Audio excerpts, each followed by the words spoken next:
रामदास बोढ़ाना ठाकुर जी से बोले, भगवान मुझे पीड़ा नहीं है, मुझे बहुत सुख मिलता है। भगवान बोले, तुमको पीड़ा नहीं, पर तुम्हारी पीड़ा हमको लगती है, इसलिए तुम मत आया करो। रामदास बोढ़ाना बोले, इससे बढ़िया तो मेरे प्राण चले जाएं, मैं आपको देखे बगैर नहीं रह सकता। अगली एकादशी पर आप मेरे सामने नहीं होंगे तो मेरे तो प्राण ही चले जाएंगे। भगवान बोले, काम करें? बोले, क्या? हम तुम्हारे साथ चलें, तुम्हारे गांव, वहीं रह ले, तुम्हारे पास ही। एकादशी क्या तुम हर दिन हमको देख लिया करना। रामदास बोढ़ाना घुटनों पर बैठ कर रोने लगे, बोले, हे द्वारिकेश, ये कैसी आज्ञा कर रहे हैं आप? ये असंभव है, बहुत दीनहीन गरीब व्यक्ति हूं, मेरे घर में खप्पर भी नहीं है, कहां रखूंगा, कहां बैठाऊंगा? और ये तो आप बस बोल रहे हो ऐसे प्रेम बस, ये हो नहीं सकता। ठाकुर जी ने तुरंत अपनी पोटली दिखाई, बोले, हमने पहली तैयारी कर रखी है, देखो अपनी पोटली बांध रखी है, इसमें सारी पीतांबरी धरी हमारी, मुकुट वुकुट ये सब टिपारा विपारा सब धर के चल रहे हैं हम। बढ़िया द्वारिका में हमारी बहुत अच्छी व्यवस्था हो रखी है, सब ले चलेंगे, तुमको कुछ नहीं करना पड़ेगा, इसी से हमारा श्रृंगार कर दिया करना।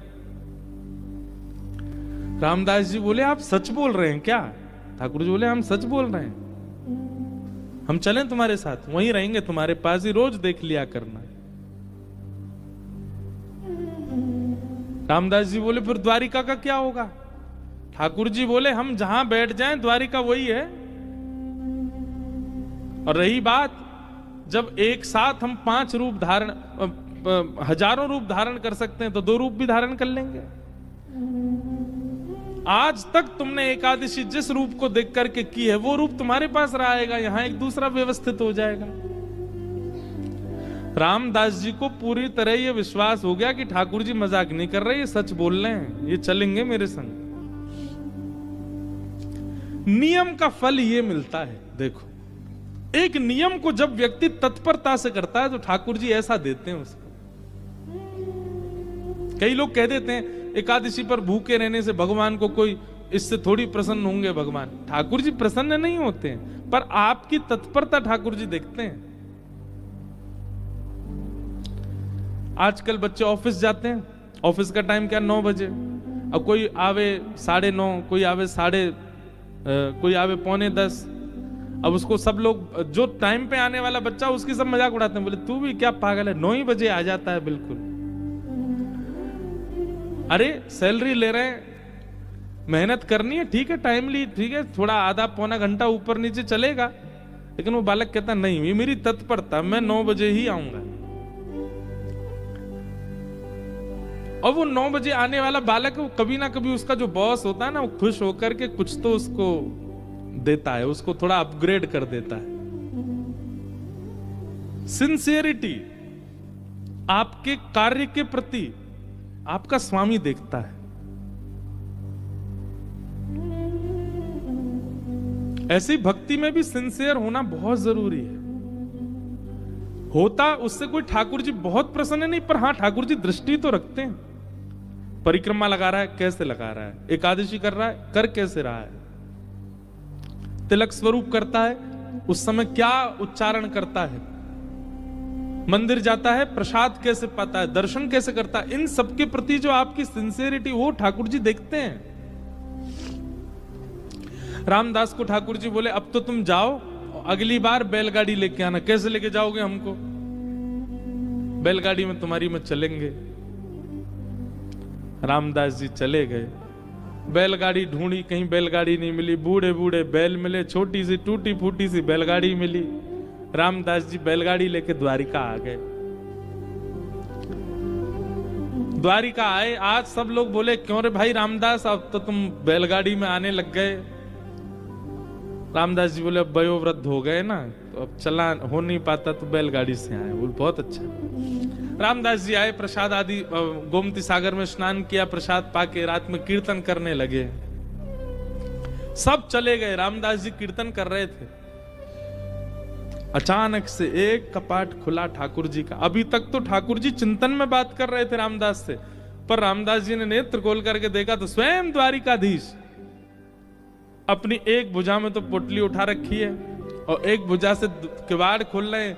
और 2 भुजाओं से बढ़िया शंख चक्र आदि सब समेट रखे हैं। ठाकुर जी ने मुकुट उकुट सब भर रखे हैं। और रामदास बोले कहाँ है तेरी बैलगाड़ी, जल्दी बता चलें।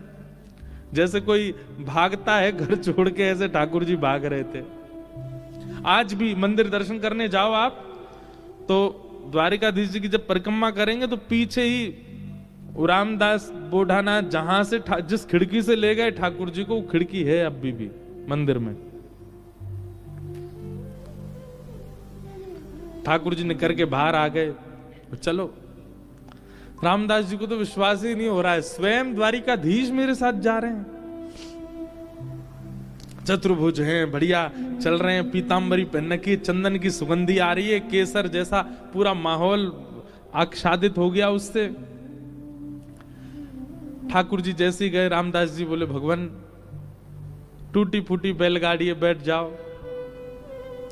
ठाकुर जी ने जैसी बैलगाड़ी देखी, ए रामदास त्रिलोकी का भार लेकर के मैं इन पे बैठा, तेरे बैल तो दब जाएंगे नीचे।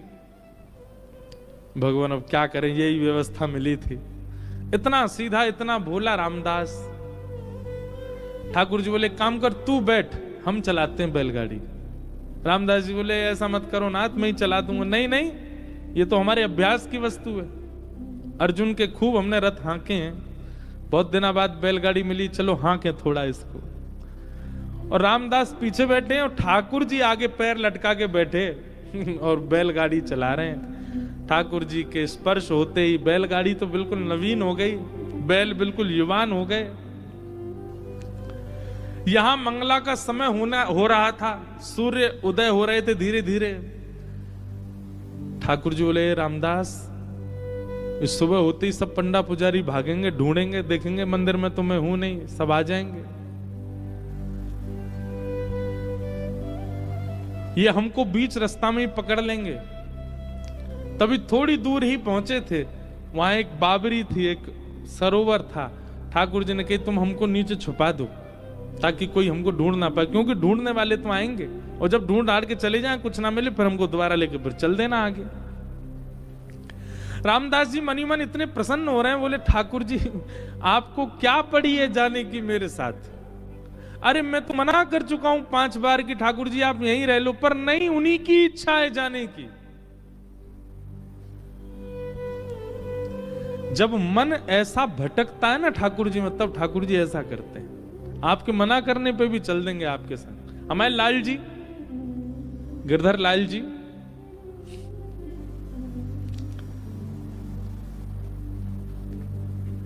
ये ऐसे ही आए हमारे पास। जब प्राप्त हुए थे ना, तो एक बार मैंने तो, अब बोलने में अटपटा लगता है, पर एक बार मैंने तो यही कहा कि मुझे तो श्रृंगार आता नहीं, मुझे सेवा आती नहीं, कैसे करूंगा, कैसे संभालूंगा, कैसे इनकी नथ बेसर धराऊंगा, कैसे इनके नेत्र श्रृंगार, कैसे मुकुट पाक कैसे बनाऊंगा। ये अभी जो ये स्वरूप दिखा आपको, दिखा उसमें, ये साल में एक बार हमारे गिरधर लाल जी जगन्नाथ जी बनते हैं, ये तब का स्वरूप है, रथ यात्रा वाले समय पर। ठाकुर जी को जगन्नाथ, और जो वैसे रूप है वो वाला भी दिखाओ जो सामान्य है। सामान्य सबने देखे ही हैं, श्रीनाथ जी के रूप में हमारे लाल जी हैं, और नेक्स्ट से हैं छोटे से, पर ये आए स्वयं, और ये स्वयं ही आते हैं, आप नहीं लेते हैं।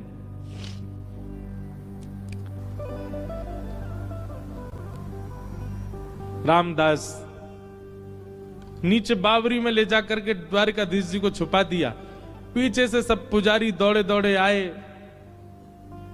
देखा तो रामदास जी धीमे धीमे अपनी बैलगाड़ी चला रहे हैं। सबने रोक लिया, बोले ए रुको, तुम ही थे रात भर मंदिर में, ठाकुर जी कहां गए हमारे? रामदास जी बोले मुझे तो नहीं पता, दिखाओ। सब देखा, बैलगाड़ी में कुछ नहीं। तभी एक बैलगाड़ी के छोड़ पर ठाकुर जी की पीतांबरी का एक भाग चिरा हुआ फटके इरज गया।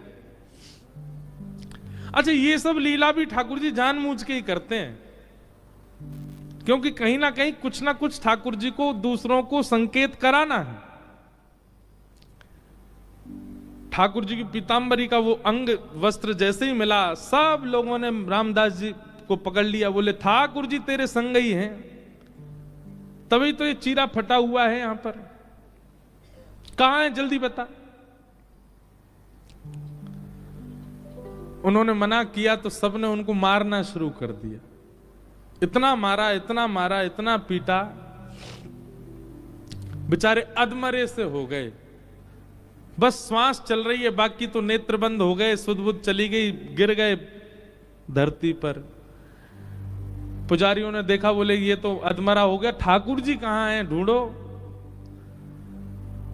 पास ही सरोवर था, उस बावरी में जाकर के जैसे ही देखा तो बावरी का जो जल था वो रक्त मंडित हो गया, पूरा जल रक्त से भर गया।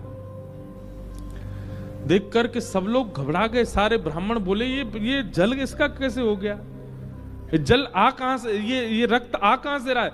दौड़ करके जाके देखा तो एक जगह ठाकुर जी विराजमान थे, और जहां जहां रामदास जी को डंडे मारे गए वहां वहां श्री द्वारिकाधीश जी के श्री अंग पर भी डंडे के निशान, और हर स्थान से रक्त निकल रहा था।